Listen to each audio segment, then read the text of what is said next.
12 ربیع الاول آ گیا ہے، سوموار دا دن آ گیا ہے، صبح دا وقت تے فجر دا ٹائم ہے۔ سیدنا حضرت ابوبکر صدیق رضی اللہ تعالیٰ عنہ مصلی تے کھلو کے نماز پہ کرواتے نے نا۔ حضرت انس بن مالک رضی اللہ تعالیٰ فرماتے نے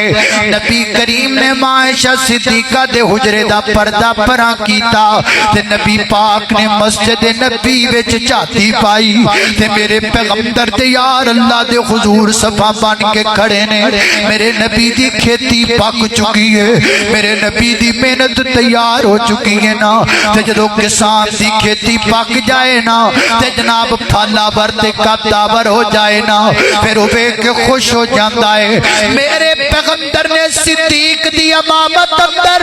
اپنے یاراں نو ویکھیا تے میرے نبی خوش ہو گئے۔ حضرت انس فرماتے نے اللہ دے پیغمبر نے تبسم فرمایا،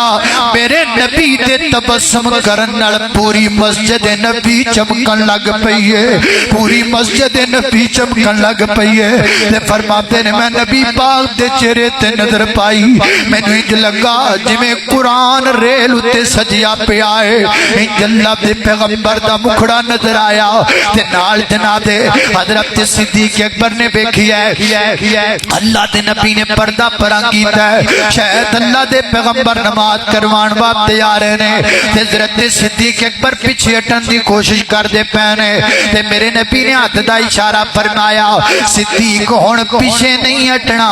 ہن تینوں بڑے بڑے پیچھا کرن والے کرن گے لیکن صدیق ہن تو پیچھا نہیں ہٹنا، اے مصلی تے میں تینوں کھڑا کر کے جاندا پیا واں، تو کھلوتا ہے پیچھے میرے یار کھلوتے نے تے مینوں سونا ہی بڑا لگدا پیا ہے۔ صدیق تیری امامت اندر فاروق کڈا سونا لگدا ہے، صدیق تیری امامت اندر عثمان و علی کڈے پیارے پہ لگدے نے۔ میرے پیغمبر نے ہاتھ دا اشارہ فرمایا تے میرے نبی نے پردہ ماں عائشہ صدیقہ دے حجرے دا سٹ دیتا۔ حضرت انس فرماتے نے لوگو اے آخری نظر ہے جڑی اللہ دے نبی دے چہرے تے میری پئی ہے نا، اس تو بعد اللہ دے نبی دے چہرے تے میں نظر نہیں پا سکیا۔